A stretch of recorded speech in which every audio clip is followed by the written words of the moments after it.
नमस्कार। बंगाल चुनाव ख़त्म हो गया है, भाजपा ने जीत हासिल की है और 9 तारीख को भाजपा क्या मुख्यमंत्री या कैबिनेट बनने जा रहा है। अब आज इसी बात पर चर्चा करेंगे। हमारे साथ है पराग विश्वास, सीनियर जर्नलिस्ट। स्वागत है पराग जी आपका एसके लाइव स्टूडियो में। ऐसा है, बंगाल चुनाव तो हो ही गया, बिल्कुल।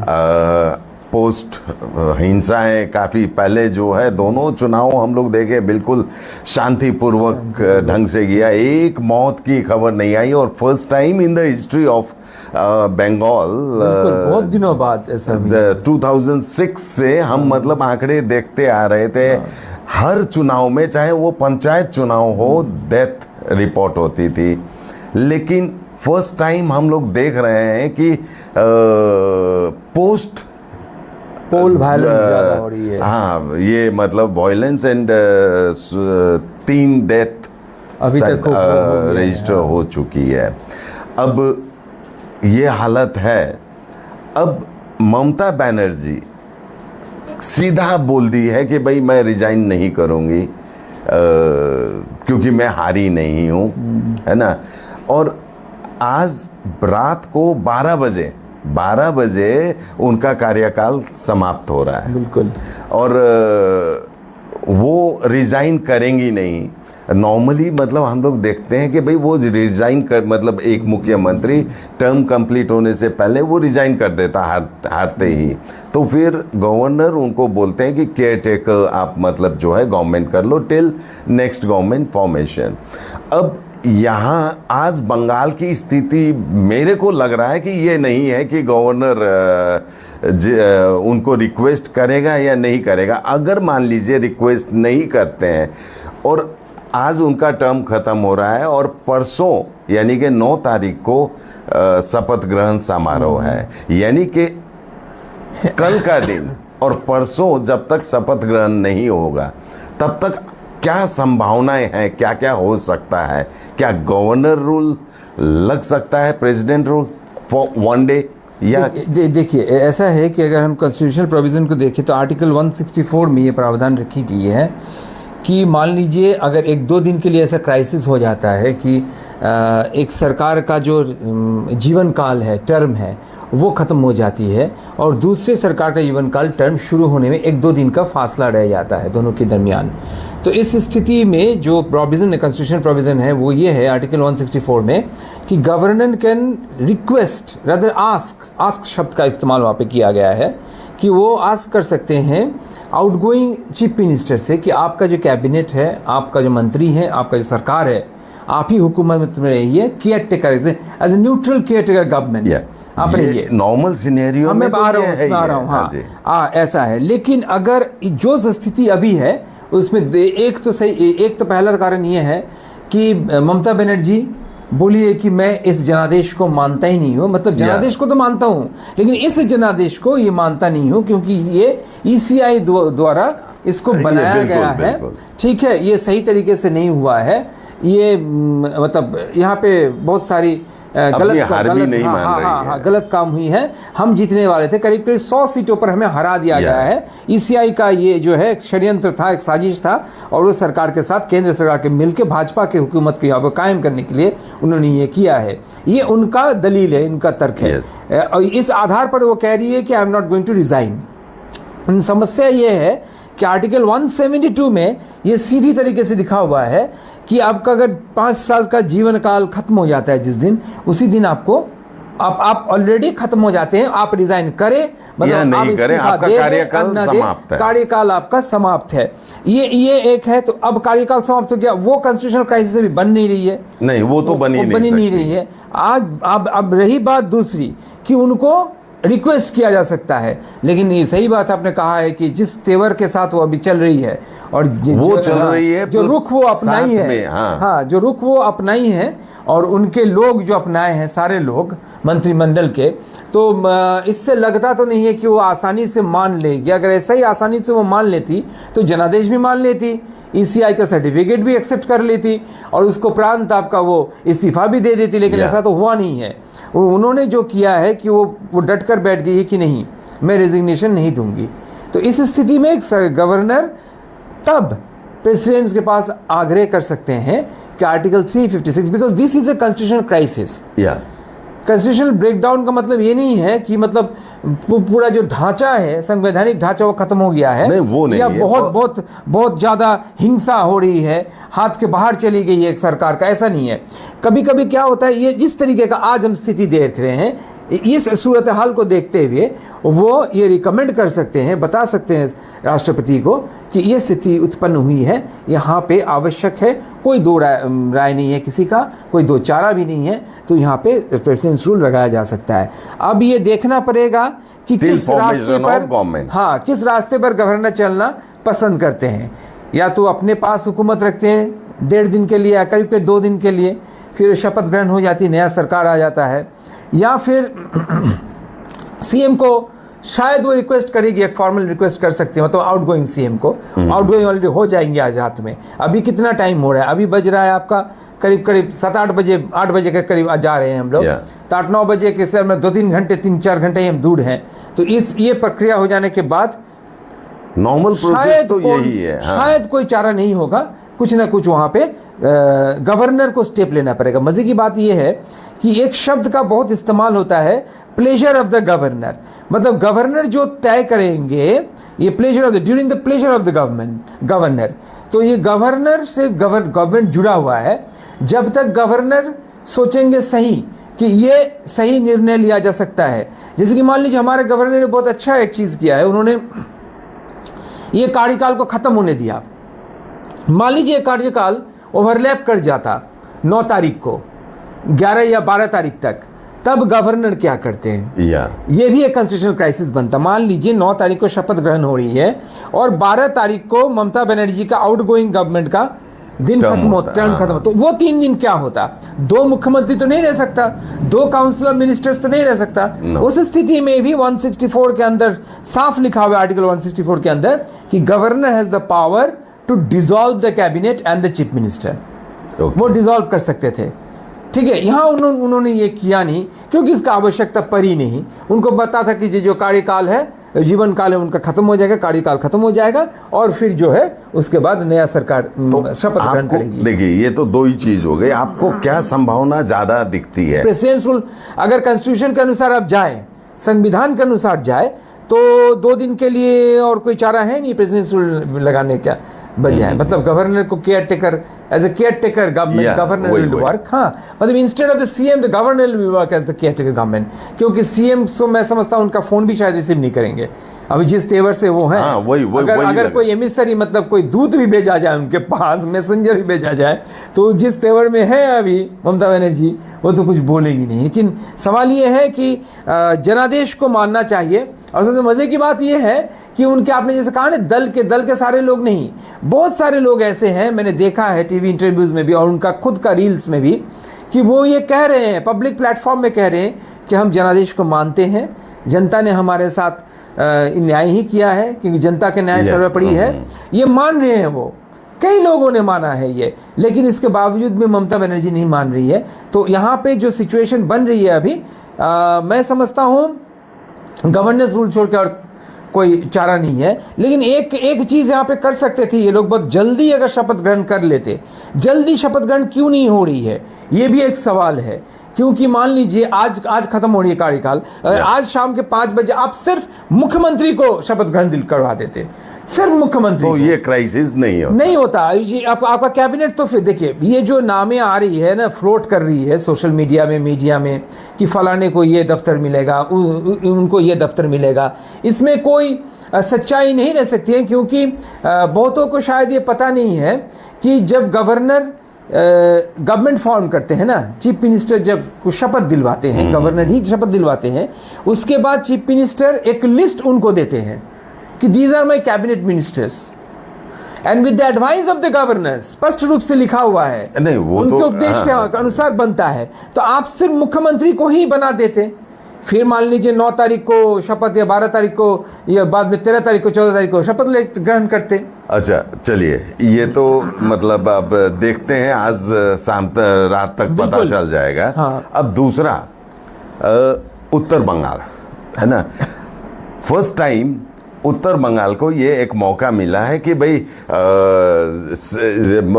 वेस्ट बंगाल में जो गवर्नमेंट बिल्कुल है ना, उत्तर बंगाल में उसकी भी maximum seats first time I है। नहीं तो बिल्कुल। हम लोग क्या देखते हैं, उत्तर बंगाल से यहाँ मतलब मेजोरिटी से जीतती थी बीजेपी, और दुर्भाग्यवश स्टेट टीएमसी के अंडर में होती थी, तो उसकी वजह से काफ़ी हद तक विक्टिम तो है नॉर्थ बंगाल, मतलब डेवलपमेंट पॉइंट ऑफ व्यू से या कुछ भी देखिए, उसको मद्देनजर रख के, क्योंकि बैकवर्ड है साउथ बंगाल, और अगर नॉर्थ बंगाल में आप डिफरेंस देखो तो नॉर्थ बंगाल काफ़ी बैकवर्ड है कंपैरेटिवली उसके हिसाब से।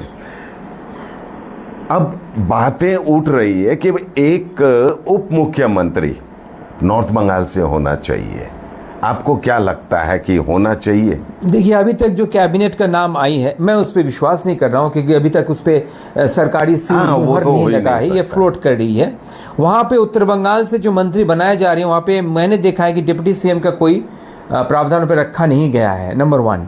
नंबर 2, डिप्टी सीएम को बनाया जाता है ज़्यादातर बाई कैमरल लेजिस्लेचर में। बाई कैमरल लेजिस्लेचर होता क्या है, यानी जहाँ पे एमएलए कैंडिडेट होते हैं और एमएलसी होता है, लेजिस्लेटिव काउंसिल 2 होता है, जैसे कि हमारा राज्यसभा लोकसभा है।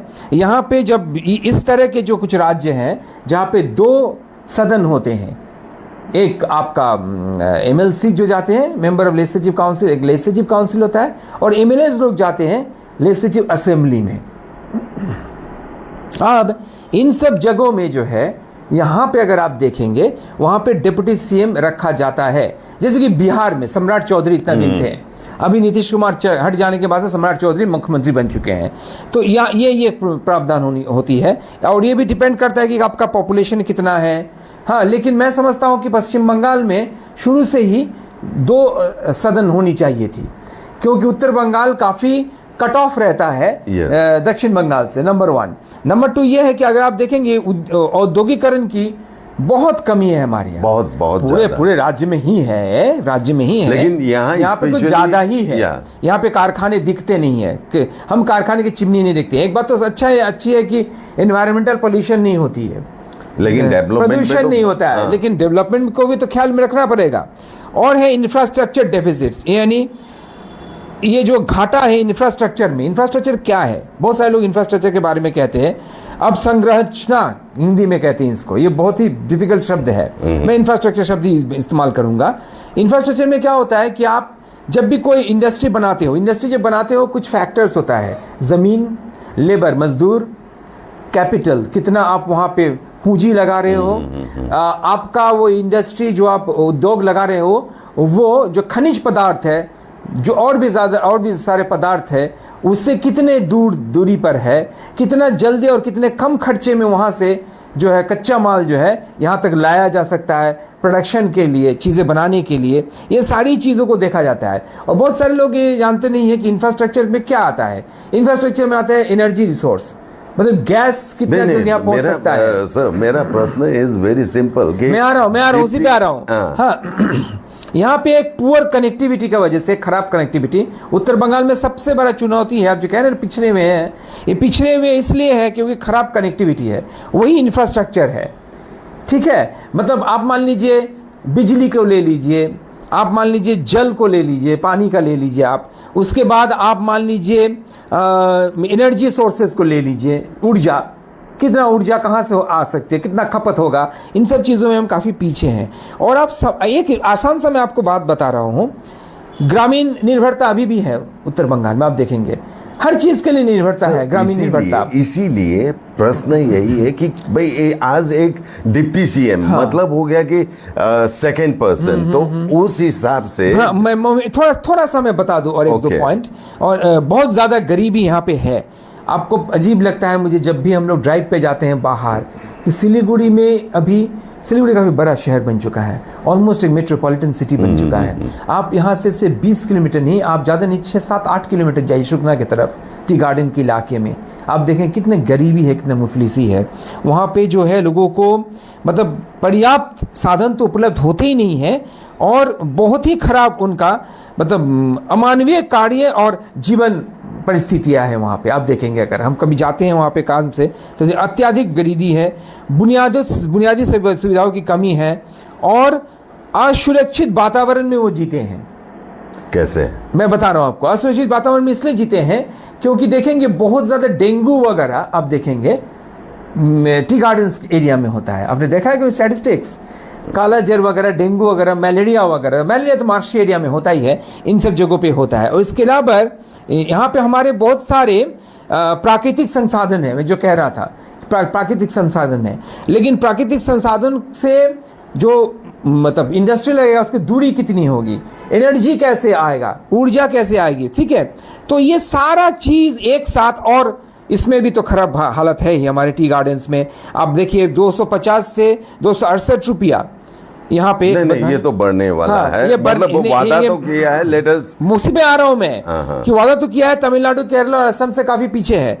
लेकिन एक चीज़ आपको मानना पड़ेगा कि इतने सारी चीज़ होने के बाद भी सक्सेसिव गवर्नमेंट्स, आपने जो कहा ना वादा किया है, ये टी एरिया पे कितना हम लोग लिख चुके हैं, बहुत हम लोग लिख चुके हैं, बोल चुके हैं, लेकिन ये उनका जो स्थिति है देखिए पहले स्थिति अलग थी, अभी डिप्टी सीएम इसीलिए आ रहा हूं मैं। डिप्टी सीएम के अलावा भी एक डिप्टी सीएम तो आपसे मैं बिल्कुल सहमत हूं, होना ही चाहिए। In spite of the fact कि हमारे पास लेजिस्लेटिव काउंसिल नहीं है, अलग से एक डिप्टी सीएम होनी चाहिए। क्यों और होनी चाहिए?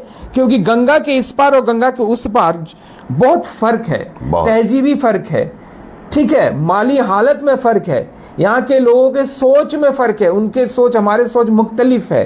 तो इन सब चीज़ों को अगर हम देखें तो वाकई में बहुत दिनों से इसकी मांग उठ रही थी। इसी वजह से आपने कहा ना कि हमारे यहाँ भाजपा के बहुत सारे एमपी जीतते थे, इसके बावजूद ये शायद हमारा दुर्भाग्य है सरकार होती थी टीएमसी की, लेकिन इस बार तो सरकार बनी है, डबल इंजन सरकार बनी है। तो हम ये बिल्कुल डिप्टी सीएम हो जाए तो ट्रिपल इंजन का काम करेगी, ट्रिपल इंजन का काम करेगी। और यहाँ से मंत्री जो मैंने लिस्ट में देखा है, मुझे दिखा है 1 या 2 मंत्री उत्तर बंगाल से। उत्तर बंगाल जितना सीटें दी है, और देखिए हर जो बदलाव हुआ है, परिवर्तन हुआ है पश्चिम बंगाल में, वो उत्तर बंगाल से होकर आया शुरू किया है। आप देखेंगे यानी कि दायित्व भाजपा का बहुत। सीपीएम के समय भी आप अगर इतिहास खंगालेंगे थोड़ा सा, सीपीएम की तारीख गवाह है, सीपीएम के समय भी यहीं से एंट्री हुई थी सीपीएम की। क्योंकि आपको याद है नक्सल आंदोलन कहाँ हुआ था? हमारे सिलीगुड़ी के बगल में ही हुआ था। जंगल सरदार, कानू सन्नाल, चारू मजुमदार, ये लोग हमारे नक्सलवाड़ी से ही उठे हैं। ये नक्सलाइट आंदोलन जो हुआ है, माओइस्ट आंदोलन जो हुआ है, ये यहाँ से इसका जड़ इसीलिए नक्सल नाम पर आए, ठीक है। अब आप देखिए यहाँ से होने के बावजूद भी फिर ज्योति बसु का युक्त फ्रंट के बाद सरकार बनी 77 में, 34 साल उन्होंने राज किया। उसके बाद जब टीएमसी आना लगा, वो भी उत्तर बंगाल से होके आई। सबसे पहले वो ज्यादा सीटें उत्तर बंगाल में जीती। Yes, you see the history, okay.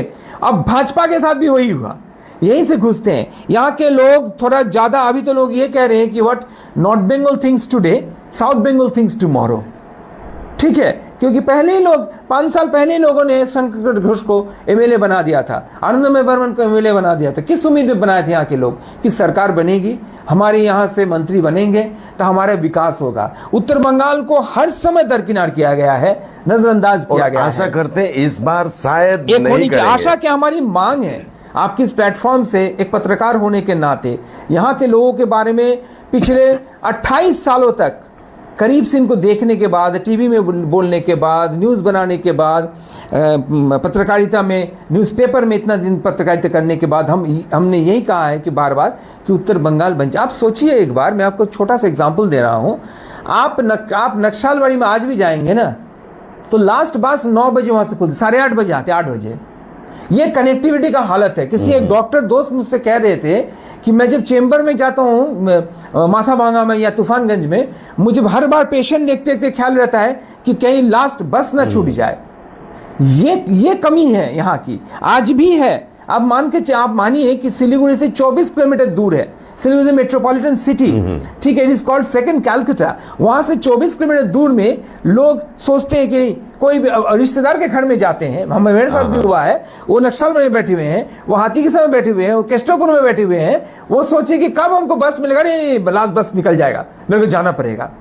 ये कनेक्टिविटी है, मैं आपको यहीं पे लेके आ रहा था कि ये ट्रांसपोर्ट कनेक्टिविटी है, तो ये इसको बेहतर करना पड़ेगा। बिजली की जो सप्लाई है उसको बेहतर करना पड़ेगा। और पहले एक चीज़ देखिए, पहले यहाँ पे एक और चीज़ है, मैं चूंकि खेल पत्रकारिता से भी जुड़ा हुआ हूँ, और शंकर भी MIC था स्पोर्ट्स का सिलीगुड़ी म्युनिसिपल कॉर्पोरेशन में, ठीक है, शंकर से मेरा परिचय बहुत दिनों से है। शंकर भी वहाँ पे MIC स्पोर्ट्स था और हम लोग एक साथ वॉली भी खेल चुके हैं, ठीक है। तो सवाल ये है कि शंकर घोष को भी स्पोर्ट्स की तरफ भी थोड़ा सा देखना पड़ेगा। I know he is sports lover, ठीक है, क्यों अब खुद भी अच्छा खिलाड़ी भी है, बहुतों को पता भी नहीं होगा, ये बहुत अच्छे खिलाड़ी भी हैं वो। तो सवाल ये है कि उनको सोचना पड़ेगा। यहाँ पे क्रीड़ा दीप्ति बोल के एक है, एक क्रीड़ा म्यूजियम है। अब मान के चलिए 2003 के बाद वहाँ पे कोई संयोजन नहीं हुआ, एक संग्रहालय आप बना के रखे हैं, वहाँ पे हर बड़े बड़े लोगों का चीज़ों को रखने का आपने सोचा था, वहाँ पे है नहीं।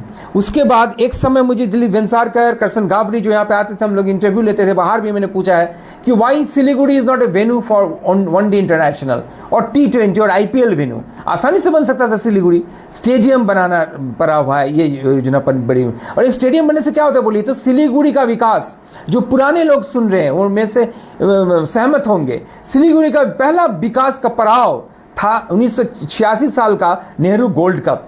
वो नेहरू गोल्ड कप टूर्नामेंट हुआ, तिलक मैदान जो है वो कंचनजंगा स्टेडियम बना। पहले वो घेर के रखते थे उसको बार्ड वायर से, ठीक है, तीन वायर से घेर के रखते थे उसको, वो ग्राउंड बनी। और उसके बाद जो है विकास आई सिलीगुड़ी में। तो sports is also very important. Ashok Bhattacharya ने कई यहाँ पे रणजी ट्रॉफी का मैच, दिलीप ट्रॉफी का मैच, आशा करते हैं कि भाई अब यहाँ से पक्के मंत्री बननी चाहिए, बनेंगे। अभी तो नाइट फ्लाइट्स भी हो गया है, 5 स्टार 3 स्टार 4 स्टार होटल्स भी बन चुके हैं, पहले नहीं थे। तो नाइट फ्लाइट्स नहीं थे, इसीलिए क्या होता था कि एक मैच खेल के उसी रात को जो है दूसरे वेन्यू पे जाना पड़ता है, 2-3 दिन का फासला रहता है, तो दूसरे जाके उनको प्रैक्टिस करना पड़ता है। ये उस समय ये साधन उपलब्ध नहीं थे, रात को फ्लाइट से चल, अभी तो नाइट फ्लाइट्स भी बन चुका है सिलीगुड़ी में बागडोरा से। तो इसका मतलब वेरी सुन लेकिन इन सब चीजों को इम्प्लीमेंट करने के लिए, इन सब चीजों को इम्प्लीमेंट करने के लिए डेप्यूटी CM चाहिए। मैं आपसे बिल्कुल सहमत हूँ। और आशा करते हैं कि यहाँ अभी मतलब जो है कई मंत्री भी बनने वाले हैं। और सबसे इम्पोर्टेंट इज कि हम तो कह रहे थे कि होना चाहिए, है ना, मतलब उनको सोचना चाहिए बोल के, और आपने कहा नहीं, हमारी मांग है डिप्टी CM चाहिए। Shankar Ghosh should be the deputy chief minister. मैं समझता नहीं, देखिए या आनंद बर्मन अभी या कोई भी, मैं बता रहा हूँ, व्हाई नॉट दिस पीपल, मतलब हमारे उत्तर बंगाल से कोई क्यों नहीं होंगे, क्यों नहीं होंगे? बहुत हैं, बहुत सारे लोग हैं। आप देखिए, जब भी उत्तर बंगाल में Kamal Guha, he is very much related to me as relative, okay. Kamal Guha जब बने, एग्रीकल्चर मिनिस्टर बने बहुत सालों तक, उनको डिप्टी CM बनाने की बात हुई थी। He was a very strong leader. उसके बाद अशोक जी आए, अशोक भट्टाचार्य, अशोक दा आए, ठीक है। मतलब हमारे यहाँ से सुनवाई के लिए एक मिनिस्टर नहीं चाहिए, हमें एक उप मुख्यमंत्री चाहिए जो कि एक एरिया को रिप्रेजेंट करते हो। यस, ठीक है, ये कोई चैलेंज की बात नहीं है, कोई चैलेंज नहीं बनेगा अगर कोई भी मुख्यमंत्री बनते तो हैं। मांग होनी भी चाहिए, बिल्कुल, क्योंकि आप देखिए यहाँ तक लोगों में यहाँ पे रोष है कि यहाँ से पैसा लेके यहाँ से टैक्सेस उठाया जाता है, टी इंडस्ट्री से, हर तरह की इंडस्ट्री से यहाँ से लोगों का टैक्सेस लिया जा रहा है। यहाँ से भी तो GST जारी है ना, वो जा रहा है। लेकिन पश्चिम बंगाल में जो सेल टैक्स वगैरह से पहले था, पश्चिम बंगाल में वो सारे जो है विकास के लिए जा रहा है, दक्षिण बंगाल के लिए, उत्तर बंगाल पे पैसा नहीं लगाया जा रहा है। पहले स्थिति अलग थी, समझने की चीज है।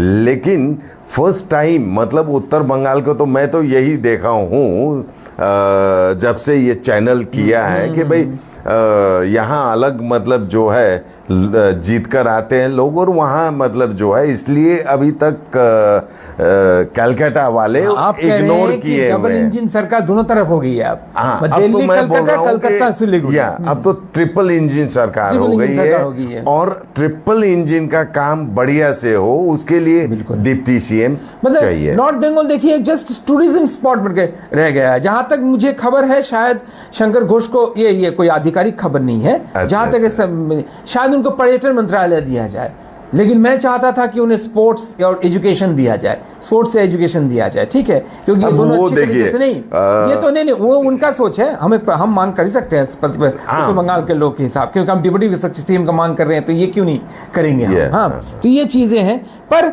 चुनौतियां भी हैं अभी उनके सामने, सबको टैकल करके एक जगह पे आना चाहिए। But I think we should have, आपने बहुत अच्छा पॉइंट उठाया कि वो मतलब प्रोविजन से बाहर जाके कि लेजिस्लेटिव असेंबली नहीं है यहाँ पे, छोटा स्टेट है पश्चिम बंगाल, लेजिस्लेटिव काउंसिल अलग से नहीं है, मुख्तलिफ दोनों हाउसेज नहीं है यहाँ पे, सदन नहीं है, फिर भी मैं समझता हूँ any time you can go out of the way.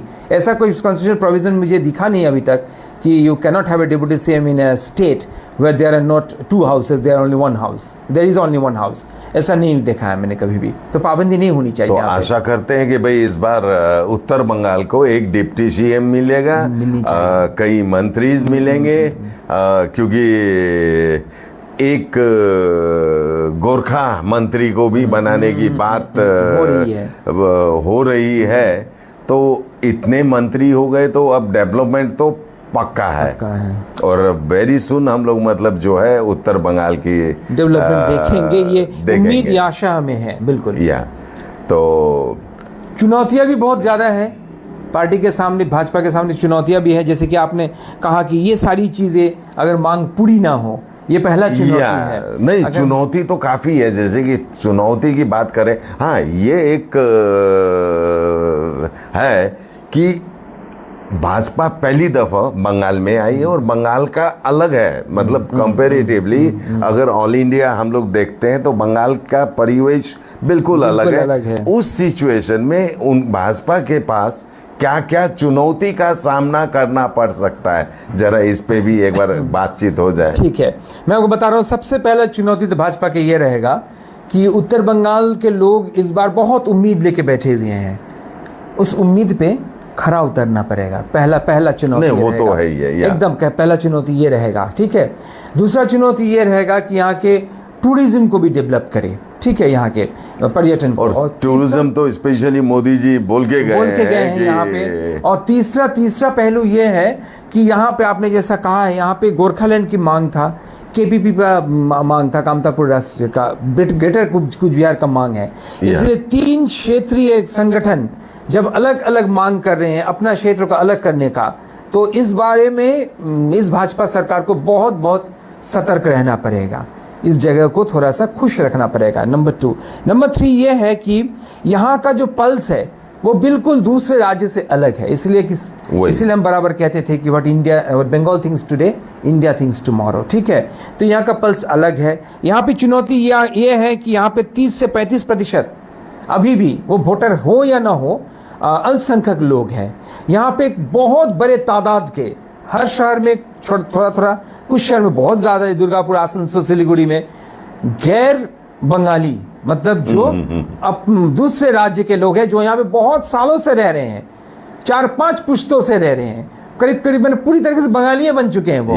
हाँ, उनका जो मनसा है, उनका जो एक्सपेक्टेशंस है, उसको पूरा करना, क्योंकि उन्होंने भी काफ़ी भारी तादाद में वोट किया है, भाजपा को वोट दिया है, इस उम्मीद से कि कोई बदलाव आए, परिवर्तन आया, सबका अच्छा हो, ये भी एक होगा। और उसके बाद ये होगा कि जो नए 12 बजे के बाद, उस दिन काउंटिंग के 12 बजे के बाद, जैसे सजल बार बोल रहे हैं सजल घोष, कि उस दिन 12 बजे के बाद से कई बंगला में बोलते हैं नब्बो बीजेपी, मतलब न्यू, ठीक है, नियो बीजेपी, मैं क्या बोलूँगा, नियो बीजेपी जो है, ठीक है, ये नए जो आ रहे हैं, जो रातों रात झंडा पकड़ लिए हैं भाजपा के, जो कि कभी भाजपा के या भाजपा के साथी संगठन के साथ नहीं जुड़े हुए थे, ना तो राष्ट्रीय स्वयंसेवक संघ से, ना तो दुर्गा वाहिनी से, ना बजरंग दल से, ना विश्व हिंदू परिषद से, कहीं पे नहीं थे, वो अचानक वो आए हैं, और इनके बारे में इन लोगों ने बहुत अच्छा स्टैंड लिया है कि अगर ये कुछ कर रहे हैं तो इसको हम निकाल बाहर करेंगे, ठीक है। ये बहुत बड़ा एक चुनौती है, क्योंकि रविन्द्रनाथ घोष आज भी या कल भी उन्होंने कहा है कि तृणमूल कांग्रेस के चले जाने के पीछे, इतना बड़ा हार के पीछे एक बहुत बड़ा कारण था कि नए जो लोग आए दूसरे दल से, पापी ने भी नहीं, रविन्द्रनाथ घोष ने भी कहा है, उन्होंने भी कहा है, मैंने देखा है, आज ही देखा है, उन्होंने एक ही बात कहा है, अपने पापिया की बात ही को उन्होंने दोहराया है कि नए जो लोग आए ना उनको टैकल नहीं कर पाए। यहाँ तक कि उन्होंने उदयन गुहा का नाम कहा है, उन्होंने और कुछ नेता का नाम कहा है कि ये लोग बाद में आए, बहुत सारे लोग बाद में आए हैं, जुड़े हैं। क्या होता है ना कि कुछ लोग एक दल करते हैं, उसके सिद्धांत के प्रति उनका एक वफादारी होता है, दल के प्रति, उस दल के नेता के प्रति या नेत्री के प्रति उनका एक वफादारी होता है। लेकिन जो लोग बाहर से आते हैं, मौका परस्त होते हैं, अब मेरे शब्द को थोड़ा सा मार्क कीजिए, मौका परस्त जो लोग होते हैं, नए जो आते हैं, उनको थोड़ा सा जांच पड़ताल करके परख करके भाजपा को लेना पड़ेगा।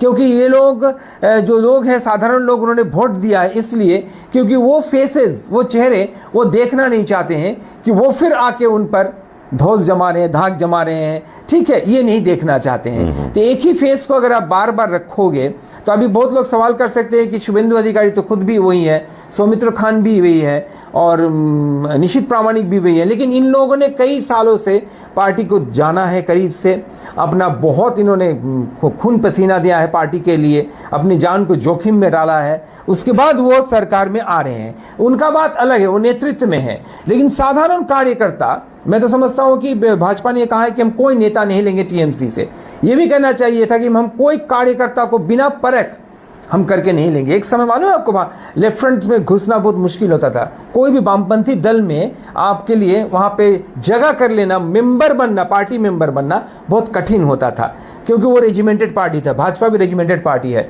मैं आशा करूंगा व्यक्तिगत रूप से कि ये ना हो, इन सब लोग जा रहे हैं नहीं, और ये तो ऑलरेडी मतलब ये लोग स्टैंड ले चुके हैं। हाँ, कार्यकर्ता समय के साथ हम देखेंगे, will keep a watch on it number. और तीसरा ये है कि कुछ लोग अस्थिरता पैदा करने की कोशिश करेंगे, जैसे कि हम ऑलरेडी देखना शुरू कर दिए हैं, कि जो बहुत ही दुखद है, क्योंकि मैं खुद रामकृष्ण मिशन का छात्र हूं और ये जो मारे गए हैं वो भी रामकृष्ण मिशन का ही छात्र थे, ठीक है। तो अच्छे थे, वो काम कर रहे थे, शंकर घोष भी कुछ देर पहले बोल रहे थे कि अच्छे थे, वो काम कर रहे थे, लेकिन अचानक से ऐसा हादसा हो गया और कुछ भी बमबारी वगैरह भी हो रहा है। सबसे दुखद बात ये है, मैं अंत में कहना चाहूँगा कि पश्चिम बंगाल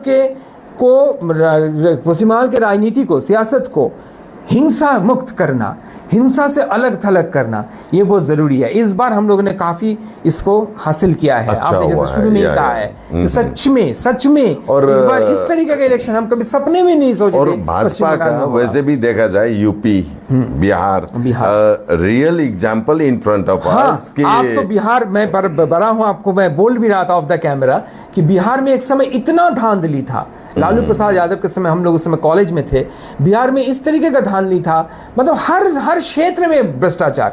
और अगर एक 100 के स्केल में अगर हम रखें तो पश्चिम बंगाल में अगर दीदी के समय, ममता बनर्जी के गवर्नमेंट के समय 30 से 40% भ्रष्टाचार या अस्थिरता या मारामारी ये सब हुआ है, लेकिन उस समय करीब 80 से 90% था, वो बहुत ज्यादा था। सबसे ज्यादा था आपका अगवा करना, फिरौती मांगना, फिरौती मतलब बिहार यूपी में, हाँ एकदम, मतलब इतना हुआ है कि बहुत बिजनेसमैन का पलायन हुआ है, सिर्फ दूसरे कम्युनिटी के नहीं, सिर्फ गैर बिहारी नहीं, बिहार के लोग भी जो अच्छे परिवार के थे, पटना से, रांची से, भागलपुर से, साहेबगंज से, ये सारे जगह से लोग वहां से पलायन किए। और वहां पे देखिए कि भाई अभी स्थिति बिल्कुल सुधार दी गई है। तो आशा करते हैं अब बंगाल में और वहां पे तो डायरेक्ट भाजपा की सरकार थी भी नहीं, नीतीश के जरिए वो तो गठबंधन था, तो वहां पे अगर ये स्थिति इतना बेहतर हो चुकी है तो यहाँ तो क्यों नहीं, हम आशा बिल्कुल होगी। तो चलिए आज के लिए, क्योंकि काफी लंबा डिस्कशन हो गया, फिर पराग जी आपको बुलाते रहेंगे, इसी टाइप के डिस्कशन करते रहेंगे। तो इसी आशा के साथ कि अब बंगाल और स्पेशली नॉर्थ बंगाल डेवलप करने जा रहा है। आज के लिए इतना ही, देखते रहिए SK लाइव न्यूज़, आपका समय आपकी खबर। Thank you Parag ji. Thank you sir, thank you.